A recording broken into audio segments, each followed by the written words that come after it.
Once upon a time, a man named Geppetto began making a robot of the name Pinocchio. From his very creation, Pinocchio was a silly and mischievous robot. As soon as Pinocchio learned how to walk, he ran away from home, and as Geppetto angrily yelled and chased after him, Geppetto was arrested and thrown into prison. When Pinocchio returned home, he was ecstatic that he didn't have to listen to anyone. But this was short lived when he found a cricket in the corner saying, "Boys who refuse to obey their parents and run away from home will never be happy, and you will regret what you've done when you're older." But alas, Pinocchio was just a stubborn and naive robot and ignored Cricket's advice. Pinocchio grew tired of Cricket's bickering and threw a stone and killed him. Pinocchio enjoyed his first few days being alone, but found himself hungry and couldn't find any oil to feed him. He was miserable and realized that the cricket was right. Pinocchio cried to himself, missing his father. But one day, some time later, Geppetto came home and Pinocchio begged for his forgiveness. Geppetto would only forgive him if he went to school, and he immediately agreed. Geppetto, who unconditionally loved him, sold the only coat he had to keep himself warm to buy Pinocchio new textbooks. As Pinocchio walked to school for the first time, he heard the sound of pipes and drums coming from the distance. Pinocchio decided that he will follow the music today and will go to school tomorrow. After walking down the street, he found a building reading Robot Theater with people lined up outside the door. Pinocchio always wanted to watch a robot play and sold his textbooks for a ticket to the show. Pinocchio ran into the theater and caught the attention of the other robot actors. The play was stopped completely, and the stage manager, Fire Anteater, became really angry and threatened to kill Pinocchio and use his parts to make a TV. After Pinocchio begged for his life, the Fire Anteater decided to spare him and grant him mercy in exchange for killing one other robot actor for his needs. Pinocchio bravely offered himself up, realizing that he can't let anyone else suffer for his actions. Fire Anteater was so moved that he decided to free them both and even gave Pinocchio 5 gold pieces. On his way home after the play, Pinocchio met Fox and Cat and told them all about his adventures at the theater. Upon hearing that Pinocchio had 5 gold pieces on him, Fox and Cat plotted to steal it from him. They fooled Pinocchio into thinking that there was a faraway field where Pinocchio could take his money and turn it into 2,000 gold pieces.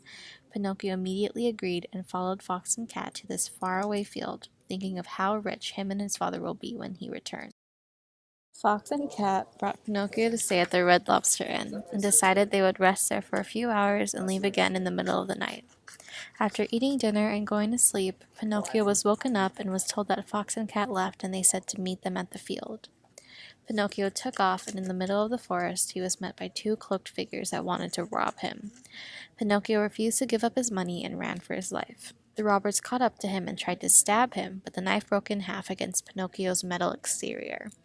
Instead, they decided to hang Pinocchio off of a tree and would come back after his last breath. As Pinocchio struggled as the rope pulled apart the wires that held him together, he called out for help. Pinocchio closed his eyes for what seemed to be the last time until he was woken up and saw a fairy with blue azure hair. He had been saved, and the fairy grew to love Pinocchio as she took care of him and told him that he and his father can stay with her. But Pinocchio needed to make sure he went to that faraway field so that he can have more money and return back to his father. He promised Fairy that he'd return, and Fairy decided to send for his father while Pinocchio was away. Pinocchio left hastily with excitement. In the woods, Pinocchio met Fox and Cat, who were apparently looking all over for him. Pinocchio told them about how someone tried to rob and kill him, and that he was so happy to be alive and wanted to still go to the faraway field to make more money. Fox and Cat happily led the way. After walking for a few hours, they stopped at what was called the Field of Wonders, and Fox and Cat instructed Pinocchio to bury his money here and to come back after a day, and then his money would have multiplied. After a day, Pinocchio returns to the Field of Wonders to find a parrot staring and laughing at him. Pinocchio goes to where he buried the gold and finds that there is nothing there. He comes to the conclusion that someone stole his money, so he went to the courthouse to report the crime, but the policeman just arrested him instead, thinking that he was the one that stole the money. Pinocchio was thrown in prison, but was released about a day later when the emperor of the town decided to open the prison doors to release all of the thieves in the town. After Pinocchio was released from prison, he decided to go back to the fairy's house. But when he was in the forest, he wasn't looking and stepped in a bear trap. After being caught in the bear trap all night, an angry farmer comes out and accuses Pinocchio of stealing his chickens. Pinocchio tells him that he did not steal them, but the farmer decides to make Pinocchio his watchdog as punishment.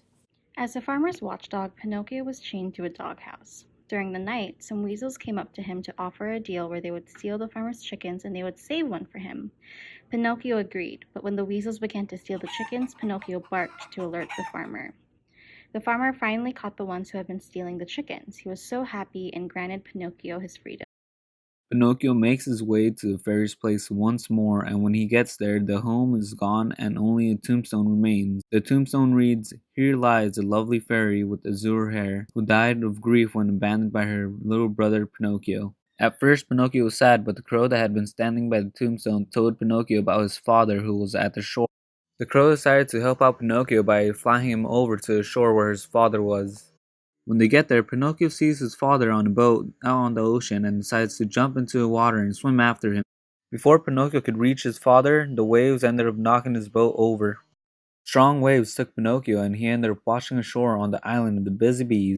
Pinocchio goes deeper into the island where he finds himself in a small country where he decides to beg for someone to recharge his battery since he was running low. While Pinocchio was begging, he ends up finding the fairy with the azure hair once more, who was actually still alive. The fairy decides to help out Pinocchio by giving him a battery that she was carrying around, which Pinocchio graciously accepted and used to recharge.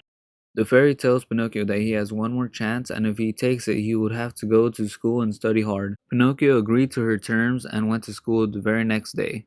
Pinocchio raced his friends to the shore where the shark was supposed to be and gets there before any of them. When his friends finally arrive, they circle him and tell him that there was no shark and start to throw things at him since they know that he is made of metal and cannot physically fight him. One of his so-called friends then threw a textbook at Pinocchio, but Pinocchio moved to the side and the book ended up hitting one of Pinocchio's friends on the head, knocking him out. The rest of Pinocchio's friends got scared and ran away.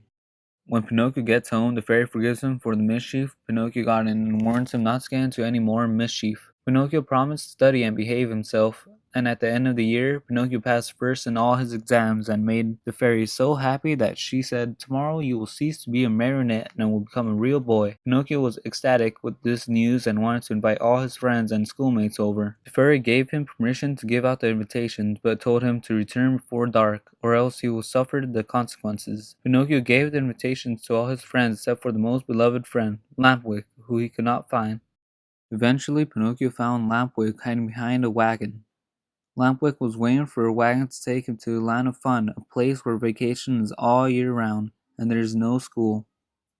Pinocchio waited with Lampwick for the wagon even after it got dark. The wagon soon came along, and just as it was going to leave, Pinocchio decided to go with Lampwick to the Land of Fun. When they arrived at the Land of Fun, they found many other boys playing around. Pinocchio and Lampwick explored the whole land and made friends with everybody. 5 months quickly passed, and Pinocchio woke up one morning to find something horrible. He had turned into a donkey. The driver of the wagon that brought Pinocchio to the Land of Fun came in and saw that Pinocchio had turned into a donkey, and took Pinocchio to sell him to a buyer.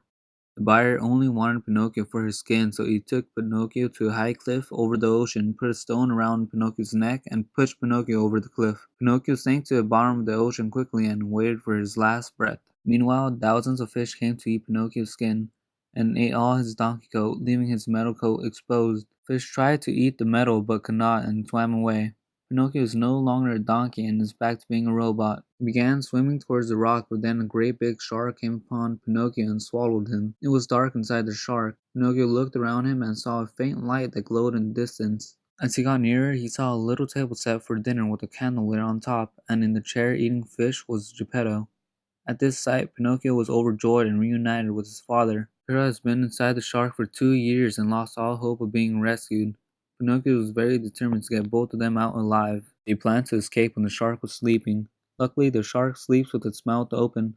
Nighttime soon came and the shark fell asleep. Geppetto hopped onto Pinocchio's back and they made their escape. Swimming along, they saw a shore not too far, so they swam towards it. Geppetto was shivering as if he had a high fever, so they set off to find shelter. They soon came upon a tiny cottage and knocked on the door. A voice asked who they were, and after Pinocchio responded, the door opened to reveal the owner of the cottage is the cricket. He let Geppetto stay inside while Pinocchio left to go and find a glass of milk for Geppetto. Pinocchio went to Farmer John's house for the milk. In exchange, Farmer John wanted a piece of penny for the milk. Pinocchio did not have any pennies, so Farmer John said he would give Pinocchio the milk if Pinocchio drew 100 buckets of water from the well. So Pinocchio drew 100 buckets of water and a glass of milk for Geppetto. He continued this every day to get a glass of milk for Geppetto. Geppetto became better and stronger, but it was not enough.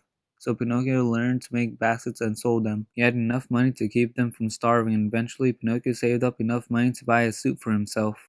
Wait to buy a suit for himself, he ran into the snow. The snow came with news that the fairy is lying ill in the hospital and does not have any money to buy any food. Pinocchio gladly gave the snow all of his money and went back home.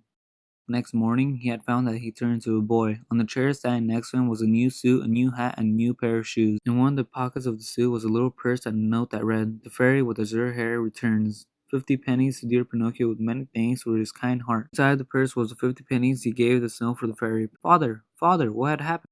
Geppetto said, "This is all you're doing, Pinocchio. When bad boys come good and kind, they have the power of making their homes with new happiness."